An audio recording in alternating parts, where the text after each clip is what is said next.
Hello everyone, Riccardo Mazzini here, and with this vlog, is about the historical game company, the Battle Series, a series of light war games by the historical game company, designed by Steve Kling. Okay, what you're seeing now is I just recorded my episode in Italian, in my Italian language episode. So this is a situation of a first turn. Okay, it is not the regular setup of this game, in particular the series that is Sekigahara. Okay, just finished watching Shogun, and so of course I had to play Sekigahara with Tokugawa Ieyasu and Ishida Mitsunari, of course.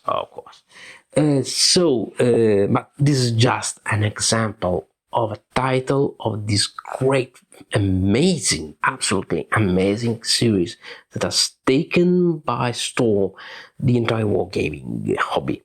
This is a series of light war games, and it has been very successful, and I understand why. I really love this series. I love this series so much that I am actually buying every single title in it, and they are a lot of titles. I think 20 or 30 titles or something like that. Surely at least 20 titles. Okay, very probably you know the basics of the system. It is a card assisted system. This means that at the beginning of your turn you flip one of those cards that are shuffled at the beginning. They are not held in your hand, and the card that you draw tells you with how many units it tells you how many units you move, how many units you can use to attack, and possibly some special events for that turn. You move your units, you have defensive fire, so that is interactive, defensive fire from the inactive player, and then you make a combat. A combat is you just take your attack value and then you roll a die. If your attack value plus the die is equal or more than the defense value of the enemy unit plus terrain modifiers, and so that unit is it is flipped. This means that it is disordered, it retreats, and so it can be. It has to be rallied, and it can be destroyed if disordered again, and so on and so on. But all these, and after that you recover your units and turn it on chests, and so on and so on. But this system is so simple and with such beautiful components. You see the map, the counters. Okay, this I added myself, but it looks like a bit like Go, like the counters of Go. So very thematic. Okay, I really like, of course, I have for these one white die for Ishida Mitsunari and one black die for Tokugawa Ieyasu. But anyway, beautiful components, very clear map, very nice with the setup on the map, a bit tiny but focus, and I really love it. I really love it. You know my love. If you know me, you may be familiar with my love for light war games. This is, for me, this is the quintessential light war game. Why? Because it is simple, it is quick, but it has a lot of historical value because those cards are representative of special events of that battle. Every scenario has its own deck of cards, and the two decks of cards, of course, are different, so they reflect the ebb and flow of the battle, some special events, etc. But also it has all the main principles of classic wargaming. Zones of control, they are there. Terrains, they are there. Attack and defense and movement values, they are there. Okay, some things are missing. There is no reinforcements. Up until now, being some, but the system is so flexible that those additional elements could be included in future titles. keeping them very simple as well. It has not force ratios, there's no tables, it is a simple differential system, right? But after that, if you do not know anything, absolutely anything about war games, you play one of those games, and this is, okay, this is the rule book. It's just one sheet of paper. That's the rule book. And 3 of those pages are the general rules for the series, and only the last page also is the few special rules and the terrain charts for the specific title. Well, it is a game that you learn to play in minutes, 10 or 15 minutes at the most, then you're playing. Well, if you play one of those games just 1 hour, and you have, it is very fun, very engaging, well, you know essentially the basic principles of wargaming. You have a base upon which you can build, and you can build your knowledge of war games, or traditional axe and counter war games. Simple as that. Really. It is, no, I don't like the term introductory, but this is a great gateway game to get people not just interested, but to get them know what axe and counter games are. Axe and counter war games are. Okay, and it is a war game. There's no question about that. Please do not tell me that this is not a war game. Okay, the other thing that I really like, of course, is the cards. And the cards give you replayability, because no engagement will ever be okay, we'll see. Will ever be the same. Of course, the cards will be different all the time, and also they're very good for solitaire player. So for solitaire play, because they give you guidelines that tell you how many units you can move, how many attack, and so it is very good for solo play. But also some of those cards are negatives, so they introduce a very plausible sense of friction. You get your maneuver, you get all things right, but the next card is better. Oh my god, my maneuver, I cannot do that because I should move at least 5 units, and this card tells me that I can move just 2 because it starts raining, or my arquebusiers cannot fire because the gunpowder is wet, or oh no, my reinforcements had to arrive but they're not there because there is not yet, that card has not yet come out. Or in the case of Safegara, Kobayakawa, who will he fight for? Mori, will Mori move under that hill? Will Mori leave that hill?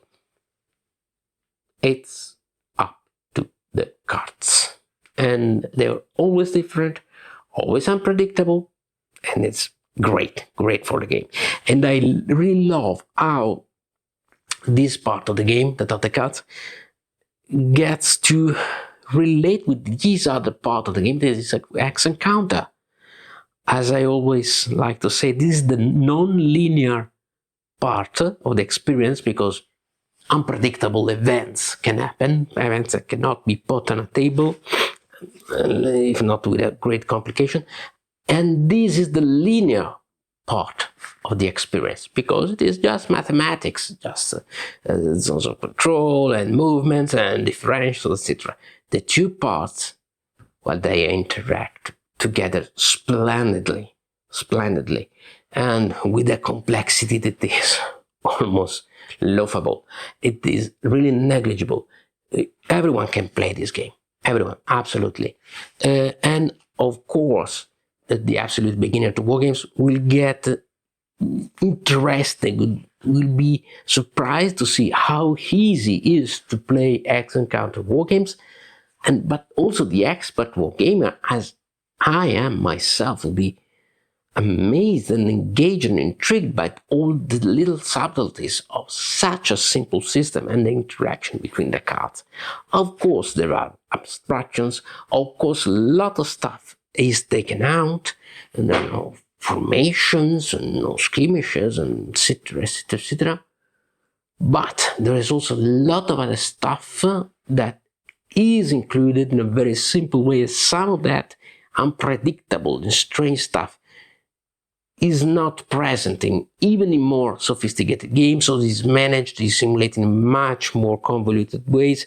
Here you just get roll your die and go. It is fantastic. Of course, another thing, the main rules are so simple, and when you have them, as I said, in minutes, you can just open another box and say, okay, where are the special rules for this other scenario? Okay, this paragraph. Okay, well, good. And in 5 minutes, you are already experiencing another title, a series that is very, because the system is so solid, so good, so efficient, that it can be so, and it is so flexible. Wow, that really you can have a lot of variety in the system. The system was born out of an exposition about some unknown battles in the west of the American War of Independence. So you have lots of scenarios like Fort Jefferson, La Hoquia, Baton Rouge, and outside the US, I'm sorry, no one knows about those battles. And even in the US, I think that very few people know those battles.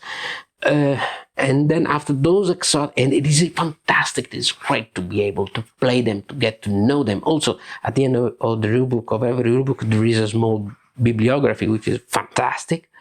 But after that, there have been published a lot of other scenarios, other titles. Everyone is independent, of course, with even more family or equally exotic battles like Oriamendi, Tenochtitlan, the Siege of Querétaro, etc., Waterberg, or in Africa, or more, let's say, more famous battles like Khartoum, like Stalingrad. This system goes from Tenochtitlan, that is the Spanish conquest of the Americas, up to Stalingrad. And it is plausible, it is believable in all those situations. I not yet played Stalingrad. I have to see, but I'm sure that it will be in some ways, okay, it will be plausible, it will be nice, anyway. But also we have Wagram, we have Sedan. So, and I'm really imagining, there will be Adowa, which is very important, regretfully for us Italians. And then I'm already imagining future scenarios for the series. I'm imagining, why not a Cannes, a Bannockburn, a Brightonford, a Lutzen, a Solferino. Why not? The possibilities are endless. It is mind-blowing. You just have to change a couple of rules here and there, change the decks, the cards, and then you have another experience altogether. This is the strength of this system. This system has some weaknesses. The rules could be a bit clearer in some part, line of sight especially, and it is not said that it brings the terrain effects maybe are more for the close combat and not for the ranged combat. There is a river, why should it affect also ranged combat? Okay, a bit of interpretation is necessary. An errata came out for Sekigahara, especially about one card. Okay, it is the first time that I've seen something like that, an errata, a series errata for this series, which is usually very solid. It can happen. Just a usual look at BGG, at Bogan Geek before the gaming session, and it's all good. Nothing serious. Okay, the only gripe I have with the system, and I have to tell you, is the fact that the cards, okay, it is so nice to have some great effects on the card and great episode. For example, you know, Shimazu, for example, Shimazu's delay, okay, for Ishida Montanari, interesting. But who is Shimazu? I don't see him on the map. Leopard Daimyo. Who is the Leopard Daimyo? The great team maker. Why? I know that it's Ishida Mitsunari, the great team maker, because I am quite knowledgeable with the Sengoku Jidai, because it's my passion.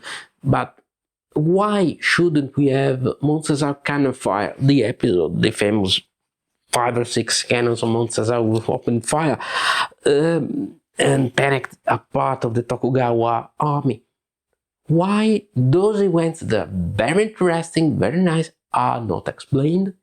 Just a simple sheet of paper, one sheet of paper with some small, okay, fluff text, flavor text, okay, flavor text for every card, cavalry charge. Why? Because in this moment of the battle, the Ishida, the Mitsunari cavalry attacked the... Why have we not that historical explanation? Okay, I can go look for myself, and actually when I played those games, they're very interesting, so I'm encouraged in doing my own research.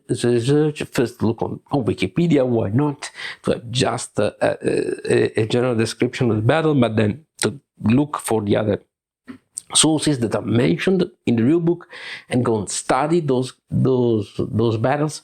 But with such a simple set of historical notes, the games will have an incredible teaching value. Anyway, this is just something that does not detract anyway from the experience of the game, or no, from its functions. Once again, this is a great series, very simple, very accessible, and as you see nice components, and you have an immediate look at the battle, how things are going, and it's very varied. Reinforcements can arrive, and then there are special units, and then there are special events, and all in 4 pages of rule.